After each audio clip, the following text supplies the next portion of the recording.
बिस्मिल्लाहिर्रहमानिर्रहीम। अस्सलाम वालेकुम नाज़रीन, आप यूट्यूब चैनल देख रहे हैं। मैं इमरान ख़ान हूँ। सबसे पहले अलीमा ख़ानम का जज के साथ एक मुकालमा हुआ।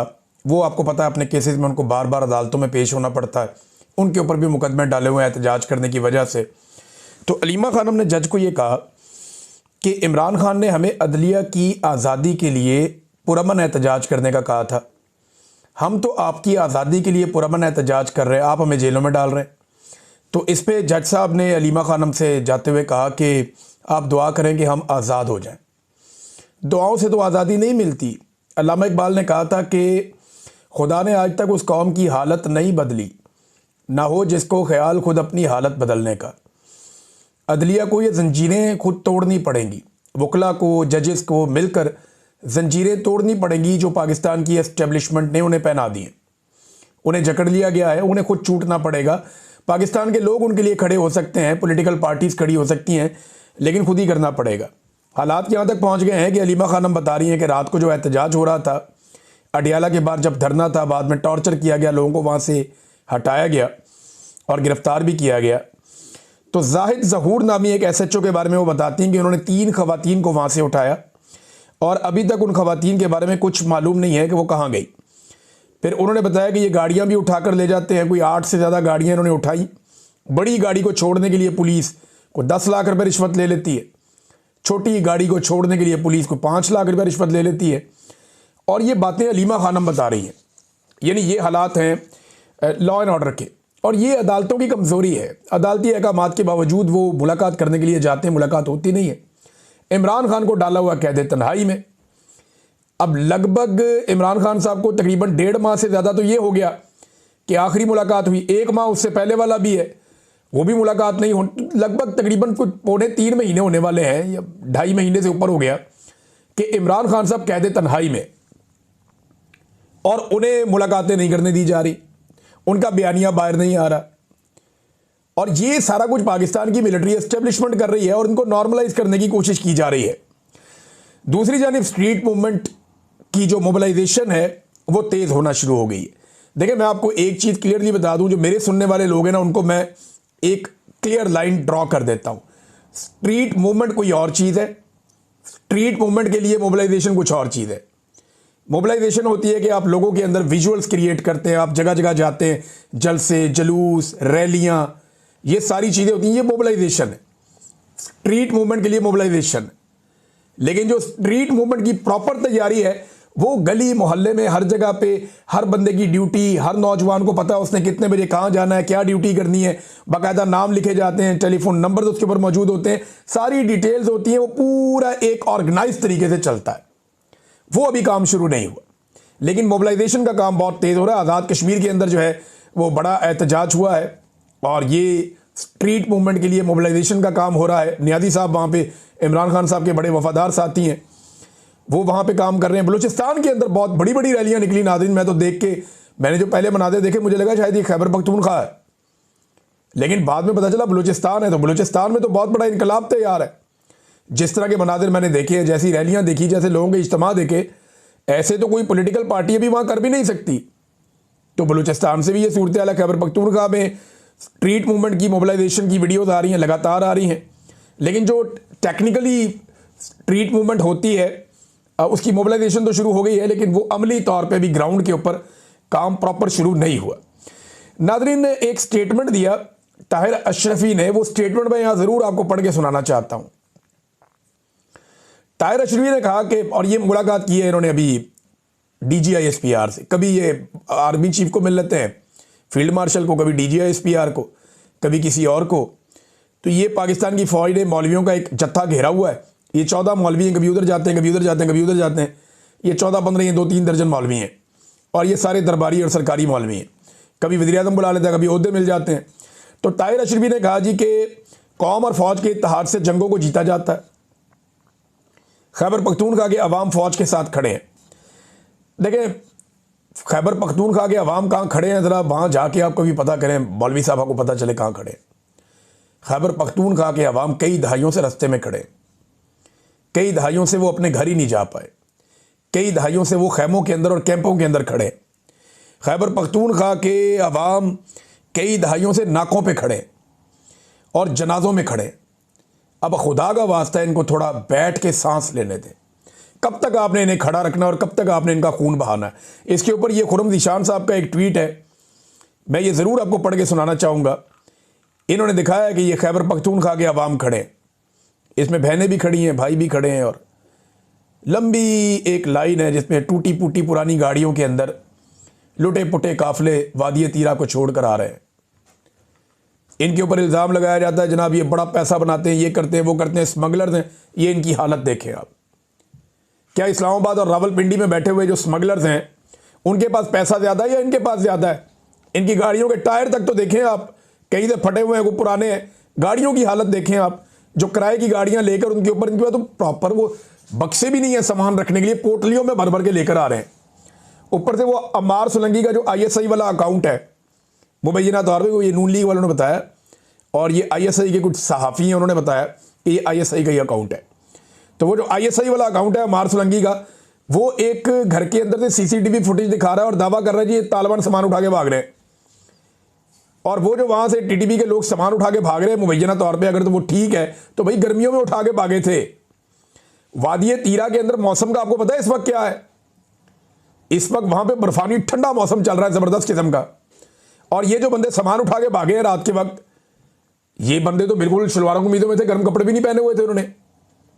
तो आप लोगों को बेवकूफ समझते हैं, इनके दिमाग में पता नहीं, ऐसा लगता है खोपड़ी में दिमाग है ही नहीं, मोटी खोपड़ी है, समझ नहीं आती इनको कि लोग बेवकूफ नहीं बनेंगे। और मट्टी का घर है भाई, मट्टी का कमरा है, उसके अंदर CCTV कैमरा लगाया हुआ किसी ने, और वो भी उसी जगह पे लगाया हुआ कि यहाँ चोरी हो जाएगी। लोगों को बेवकूफ बनाना बंद करें आप। ये इन लोगों की हालत है, ये देख लें आप। खुर्रम ज़ीशान इसके ऊपर लिखते हैं, सेनेटर हैं, कि रावलपिंडी से हेलीकॉप्टरों के जरिए लाया गया पंजाबी जर्नैली लफाफी मीडिया देख ले।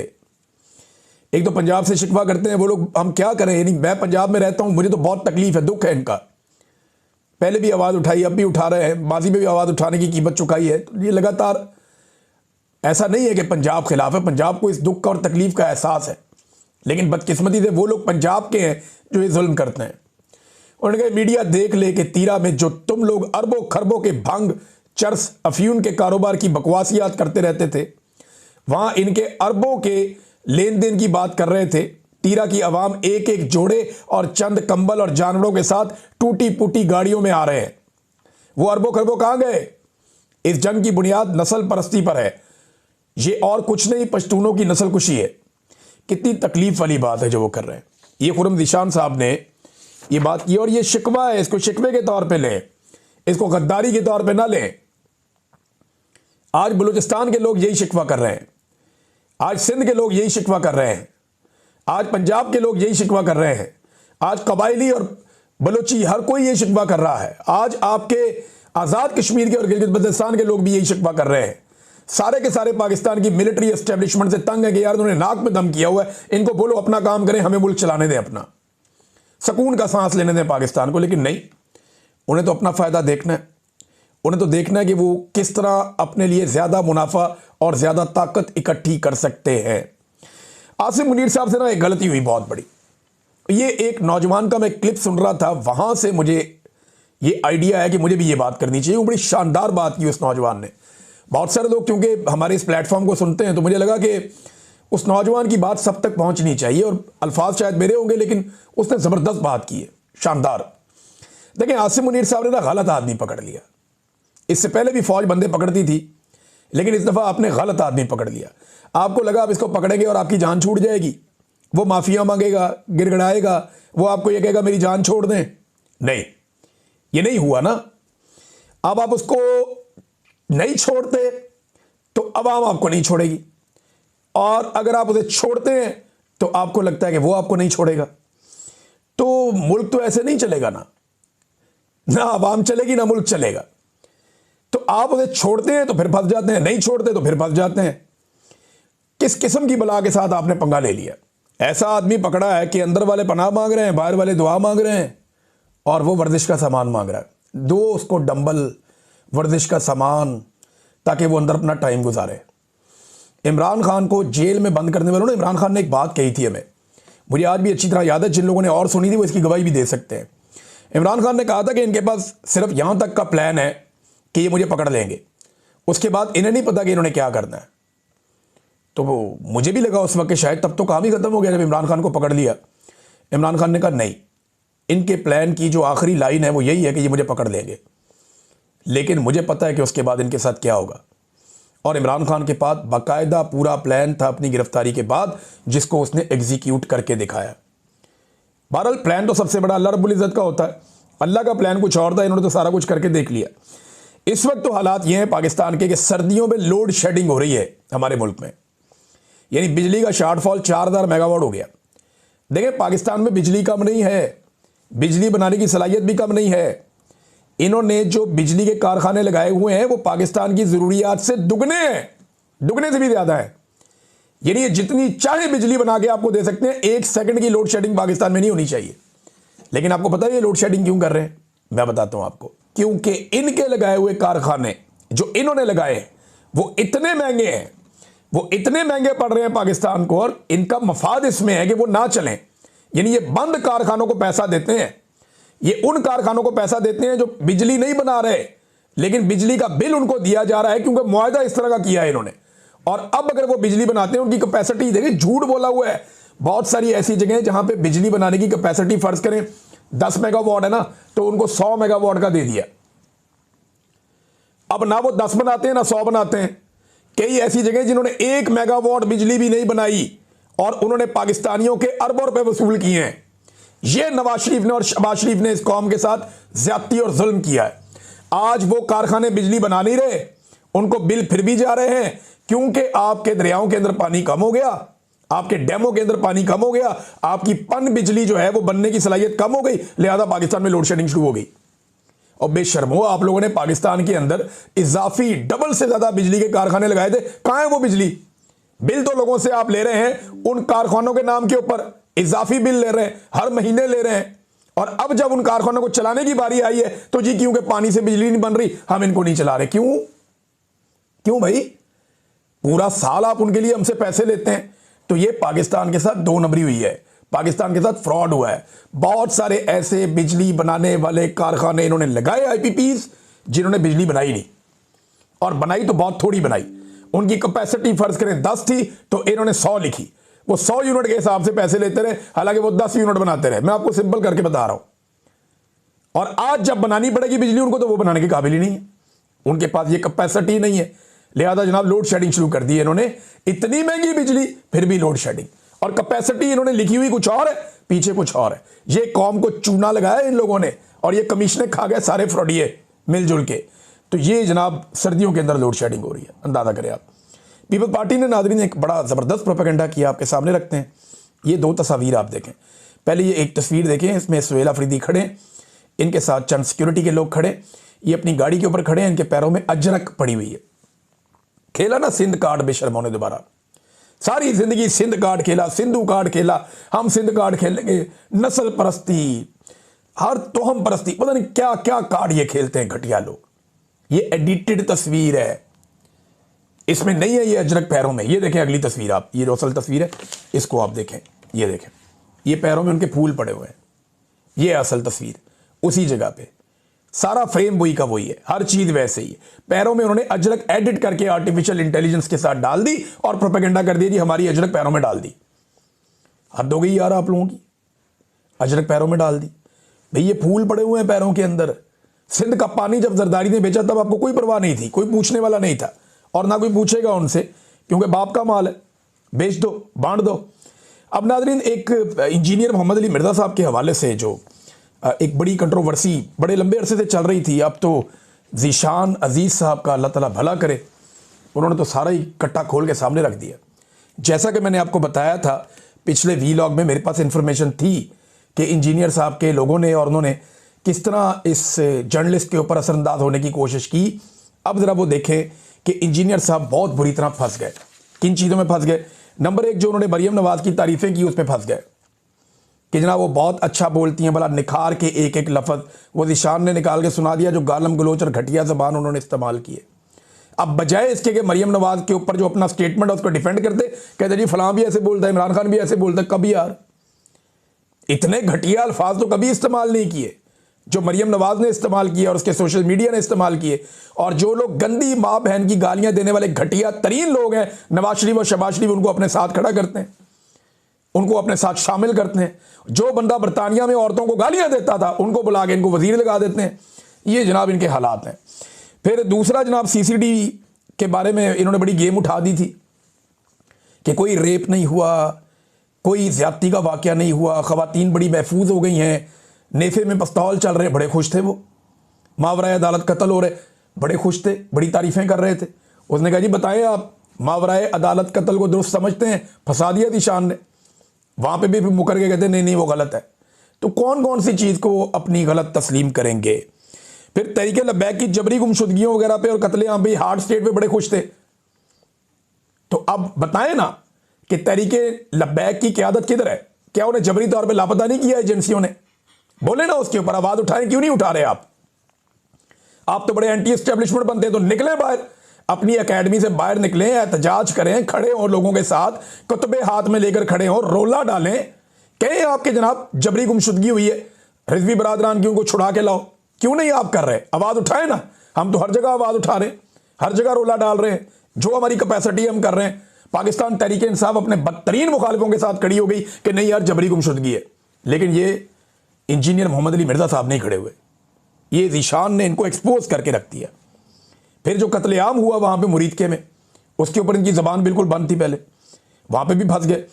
फिर इन्होंने कहा जी 2014 के धरने में मैं इमरान खान को पहचान गया था, इमरान खान को। तो उस पर क्योंकि मेरे साथ ही बड़ा टाइम गुजारा है, बिल्कुल भाइयों की तरह है ज़ीशान, छोटे भाइयों की तरह, मुझे बहुत प्यार है ज़ीशान से। तो ज़ीशान को ये पता था कि ये मेरे से रब्ता करते रहे और मेरे से कोशिश करते रहे 2019 में 2020 में कि मेरी इमरान खान से मुलाकात करवा दें। मैं ज़रा बात खोल भी देता हूँ क्योंकि ज़ीशान ने इनको ये आगे से मुंह पे जवाब दे दिया। तो मैं आपको खोल देता हूँ बात कि इंजीनियर मोहम्मद अली मिर्ज़ा साहब ने मुझे कई दफ़ा रब्ता करके ये रिक्वेस्ट की कि मेरी इमरान खान से आप मुलाकात करवा दें इमरान साहब। तो मैंने उन्हें कहा जी कि वो वज़ीर-ए-आज़म है पाकिस्तान का, मैं आपको कहाँ से मिलवाऊँ? मैं आपकी उनके स्टाफ के साथ बात करवा देता हूँ और वो फिर आपकी मुलाकात अरेंज करवा देंगे अगर उनको मुनासिब लगेगा। तो ये मैंने अपना वादा पूरा कर दिया था। दूसरा, इंजीनियर साहब और उनके लोग बहुत सारे लोगों से रब्ता कर रहे थे, मेरे से भी किया था कि हमें पुलिस की सिक्योरिटी चाहिए। उस वक्त जब इनके ऊपर एक हमला हो गया था कातलाना, अल्लाह ताला उन्हें महफूज रखे, तो मैंने तो खुद से इनको फ़ोन करके ऑफ़र किया था कि जी मैं अपनी सिक्योरिटी, मेरे पास है सिक्योरिटी के लोग, कुछ अच्छे बाएतमाद लोग हैं, तो मैं आपके पास भेज देता हूँ, इंजीनियर साहब आपकी सिक्योरिटी का फौरी बंदोबस्त कर लेते हैं। उन्होंने कहा नहीं जी, मुझे पुलिस की सिक्योरिटी के लिए वो बार बार कह रहे थे। तो मैंने उनसे कहा जी मैं कोशिश करता हूँ, देखता हूँ, बातचीत करता हूँ, लेकिन पता नहीं मुझे उसमें क्या हुआ। लेकिन मैंने उन्हें अपनी ऑफ़र दी थी कि जनाब मैं सिक्योरिटी आपको दे देता हूँ। लेकिन इनकी दिलचस्पी इस बात में थी कि इनको कोई एजेंसियों की तरफ से या कोई ऐसे कोई मदद मिले। तो मैं तो अब उतना वो मेरा था भी नहीं, मैं एक जर्नलिस्ट हूँ, मैं अपना काम करूँ या ये काम करूँ। तो इनको वज़ीर-ए-आज़म से भी मिलना था। हालांकि 2014 में इनको लगता है इमरान खान बहुत बुरा आदमी है, 2019 में ये मेरी मिन्नतें कर रहे हैं कि इमरान खान से मुलाकात करवा दो, और ये कह रहे थे इमरान खान का मैं बहुत फ़ायदा करूँगा, और उस वक्त ये इमरान खान की बहुत तारीफ़ें भी कर रहे थे। फिर नाज़रीन एक और इन्होंने सवाल फीड कर दिए पकड़ के ज़ीशान को। ये कैसे बेवकूफ़ लोग हैं, यानी ये ज़ीशान से चाहते हैं कि इमरान खान की निजी ज़िंदगी के ऊपर घटिया तरीन जो कैरेक्टर असैसिनेशन करने वाले सवालात हैं वो पूछो हमसे, फिर कब्रों पे सजदों वाले सवालात पूछो हमसे, इमरान खान से जोड़ो उनको। ये मिर्ज़ा साहब की और उनकी टीम की ख्वाहिशें आप चेक करें। ज़ीशान ने पकड़ के मुंह पे रख दिया कि जनाब आप ये ख्वाहिशें कर रहे थे। अब मुझे एक और बात भी पता चली है कि सिर्फ ये नहीं है, कुछ और भी जर्नलिस्ट हैं हमारे, और मुझे उनके थ्रू ये बात पता चली, उनकी टीम के थ्रू, कि उनको बाकायदा इंजीनियर साहब सवालात लिखवाते रहे हैं मुख्तलिफ शख्सियात के इंटरव्यू से पहले, खास तौर पे मजहबी शख्सियात। एक का तो मैं नाम भी ले लेता हूं, मौलाना तारिक जमील साहब या मुफ्ती तारिक साहब हैं, और कुछ और लोग हैं। इनके जो इंटरव्यूज थे उनसे पहले ये बाकायदा सवालात लिखवाते थे, सवाल लिखो, इनसे ये भी पूछो, इनसे ये भी पूछो, इनसे ये भी पूछो। अंदाजा करें आप कैसा प्रोपेगेंडा करने वाला शख्स है, और हम इन्हें क्या समझते थे। फिर इन्होंने एक और झूठ बोला, वो भी पकड़ा गया। अरशाद भट्टी को कहते हैं जनाब कि मैंने खत लिख के अपने कारकुनों को मना किया कि बाहर नहीं निकलना, यानी अपने स्टूडेंट्स को मैंने मना किया, वरना लाखों मेरे स्टूडेंट्स हैं, तो ये वो। तो अरशाद भट्टी साहब मान गए। ज़ीशान ने कहा जी खत दिखा दें, कहते जी खत तो नहीं लिखा, मुकर गए। खत दिखाओ यार, जी हाँ तो नहीं है, नहीं कहाँ है, किसी के पास है, 50 बंदे खड़े हैं, किसी को बोले दिखा दे, किसी के फ़ोन में होगा, नहीं जी वो नहीं लिखा। देखें कैसा झूठ बोला, एक बंदे को कहा मैंने खत लिखा, दूसरे को कहा जी मैंने नहीं लिखा। फिर जनाब इन्होंने बाबों के खिलाफ हमेशा बयानियाँ बनाया, लेकिन जब पकड़े गए तो खुद बाबा बन गए। हमेशा इन्होंने बुतों को तोड़ा है, आज ये खुद बुत बन गए। इन्होंने कहा जी मेरे लाखों चाहने वाले हैं, मेरे लाखों जो है वो